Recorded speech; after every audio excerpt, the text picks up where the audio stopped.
Hello, you are welcome to another edition of the training series, Banking Application with Java Programming. You are welcome once again.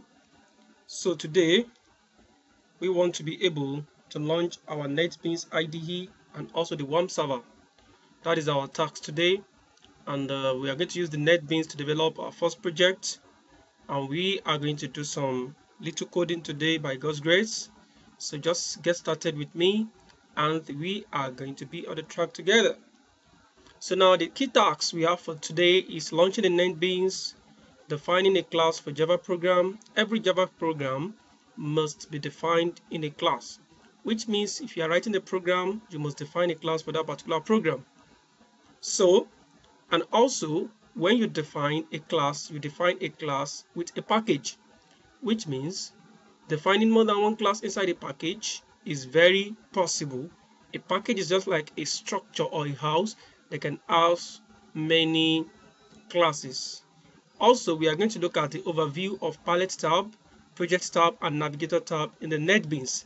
These are the various features in the NetBeans which we are going to be using in our project. Also, we are going to be running the main interface. We are going to do a little design of an interface, and that particular interface we are going to teach us how to run the interface with different methods. And also we are going to set the main interface class as the main interface, just because there are some classes that will be in our package and we should set one of them to be the main interface. Also, we are going to look at changing the look and feel of your application. How do you change how your application looks? For example, when your application is on Windows, how do you make it to look like Windows application? If your application is on Linux, how do you make it to look like Linux system, and some things that relate to that. And lastly, we are going to look at how to launch our WAMP server and how to use our WAMP server. So let's go ahead to launch our NetBeans IDE 7.1.2.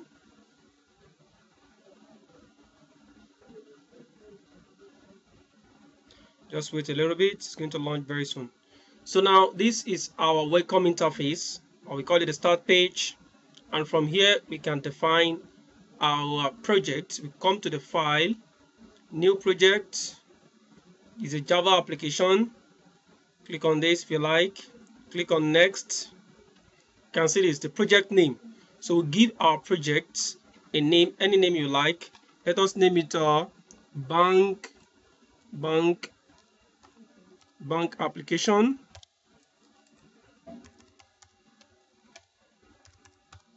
Now this is the location of our project. It means when you go to documents, you see the NetBeans folder, and inside this folder you have our projects. Then this is the project folder. You can see inside the NetBeans project folder we have our project, which is bank application. So create main class.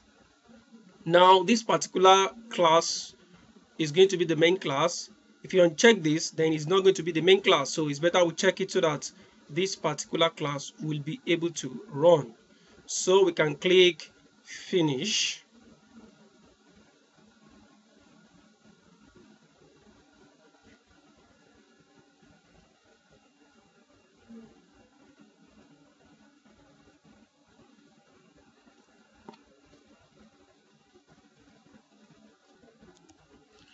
Now we can see the interface.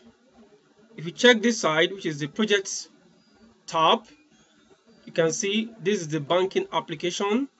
You can collapse. If you collapse it like this, you have the source packages. This is the package, bank application, and this is the class. You can see if you click on this, it will say banking application.java. That contains the main class. This is our class. That is our application.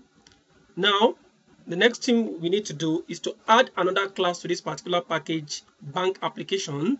So what are we going to do to that? We'll right click this, click on new, then we have the JFrame form. The JFrame form also adds its own class. So we want to add a JFrame form. A JFrame form is just like a window that will contain all other components, because by the time we are designing our application, we have to have an interface that all other components will rely on. and therefore we are going to use the JFrame form as our parent component that will contain all other components. So we're going to pick it as a class, click on it, you can see class name, give it any name you like. You can call it the main interface, main interface. Now the project is bank application, don't forget, that's our project's name. Then the source package is also going to be our bank application package. You can see package bank application is picked there. If there are other packages, you can pick any package you like, but don't forget, you can only define one package for a class. You cannot define more than one package for a class, but a particular package can have multiple classes. So just think of a package as a building that contains many rooms. So a particular room cannot belong to many houses, but a particular house can have many rooms. Now you click on what? Finish.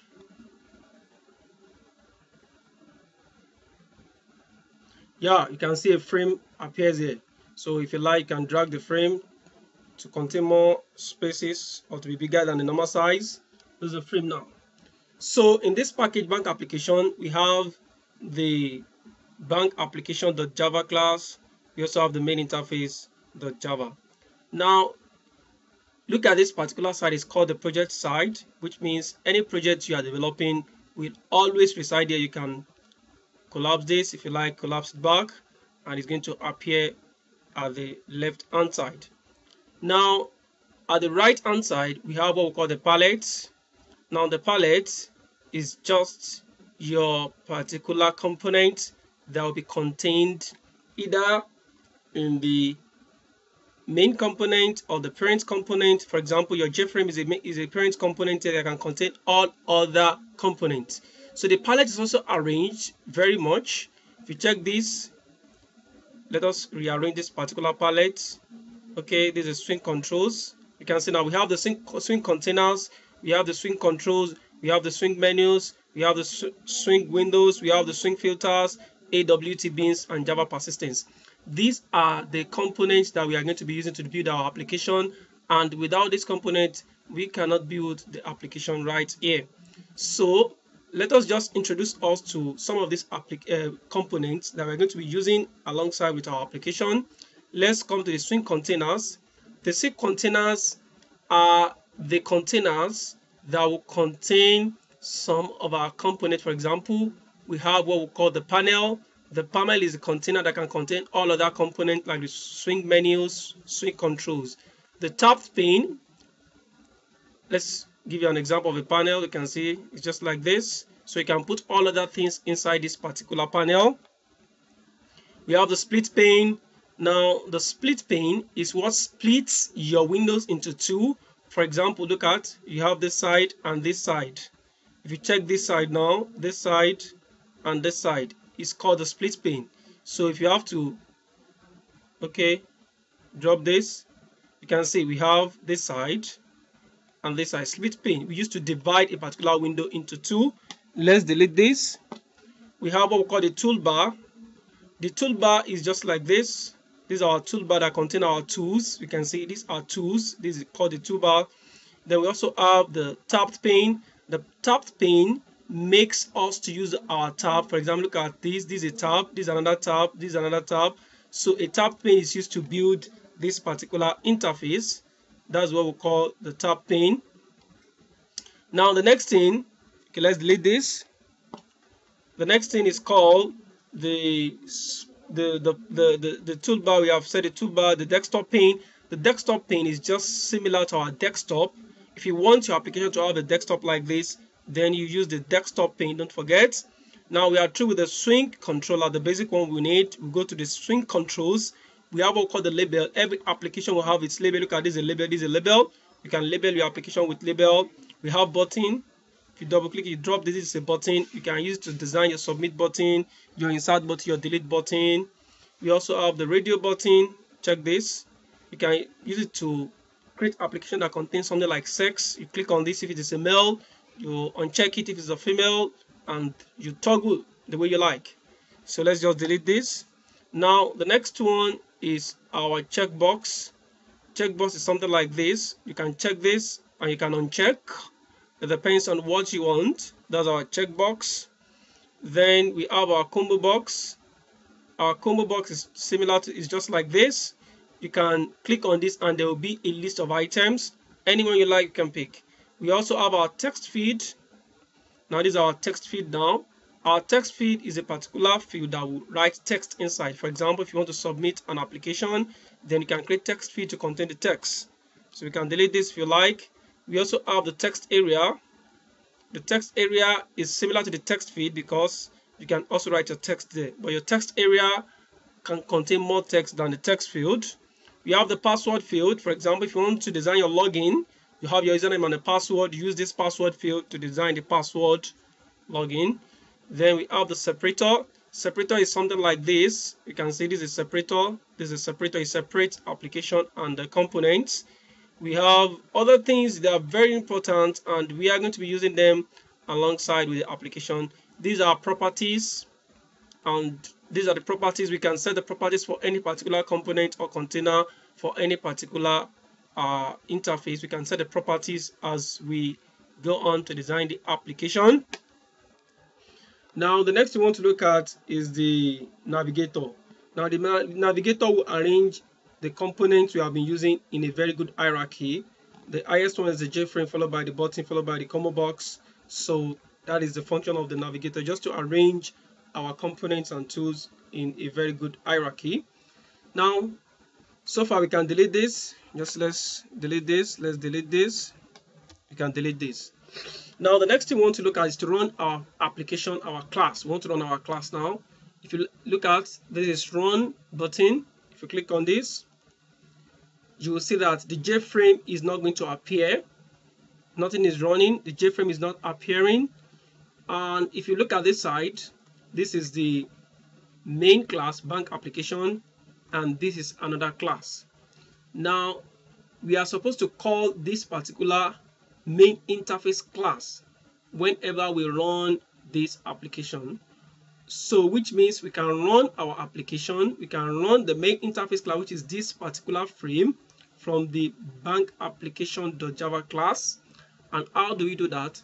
We have to call the main interface. We'll create it as an object and we'll set it to be visible anytime we are running the bank application class.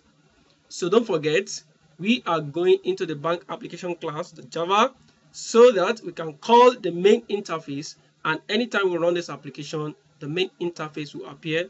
So let's come to bank application.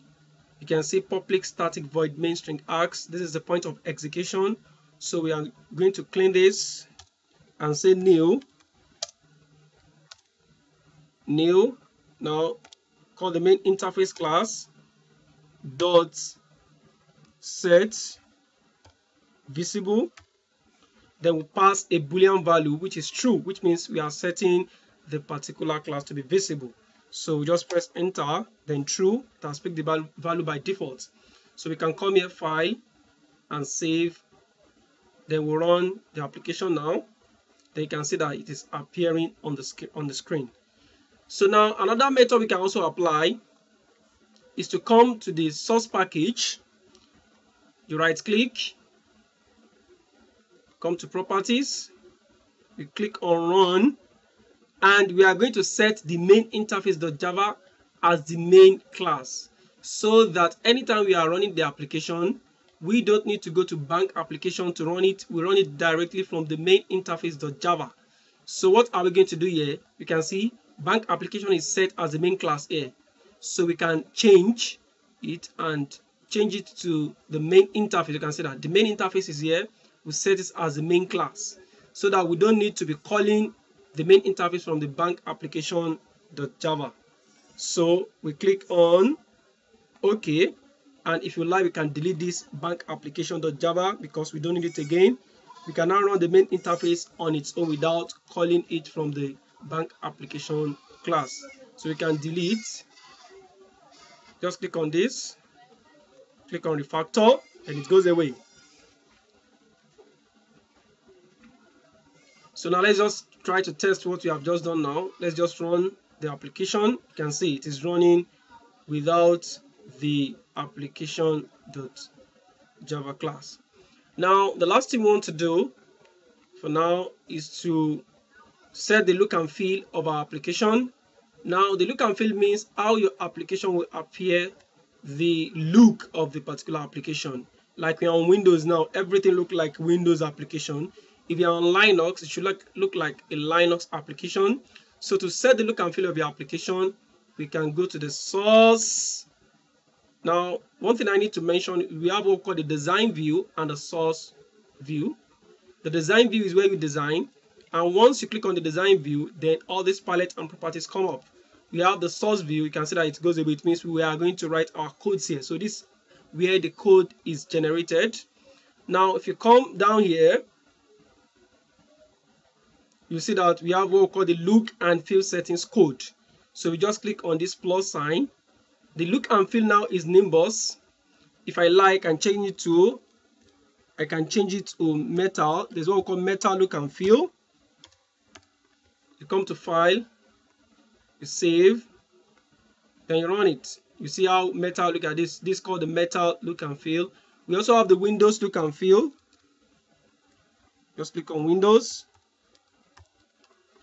You can come to file, come to save. Let's look at how Windows look and feel will look like. So this is called the Windows look and feel. But let me just leave it at metal look and feel because I love metal look and feel very much.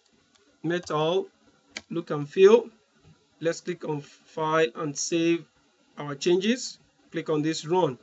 This is what we call the metal look and feel. Now, if I also like, I can delete this look and feel and I program my own look and feel. So if I want to delete this, I can just delete everything. So I can delete. Let's just click this. So I'm going to use what we call the UI manager. The UI manager class will be able to do this for me. Just press UI manager, press enter, dot set look and feel. Set look and feel. So I'm going to call the UI manager again. UI manager dot get system look and feel. It means I want to get this particular system look and feel.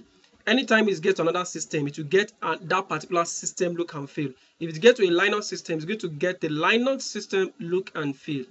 So that is what we call the system look and feel. But if I choose cross-platform look and feel, it means it is only going to maintain a particular look and feel across all platforms. So get system look and feel, just leave it like this. Now, you can see that it's complaining an error. You can see unreported exception. Anytime you have this unreported exception, it means you have to put your code in what we call try and catch block. Just highlight this, you just cut it. Then you now bring your try, just type your try and catch, click on this. So you now paste what you have cut, paste it here, Ctrl V. Now you can see that there's no error again. So which means anytime you want to set the look and feel on your own, you have to put it in a try and catch. But it means try this particular code and report any error that is generated if it fails. So UI manager is a class to set the look and feel, which is a method. UI manager.get, this one is going to get the system look and feel and return the value on that particular system. So thank you very much. We are still going to continue in the next video how to launch our WAMP server and use our WAMP server. Thank you. Bye bye. Later.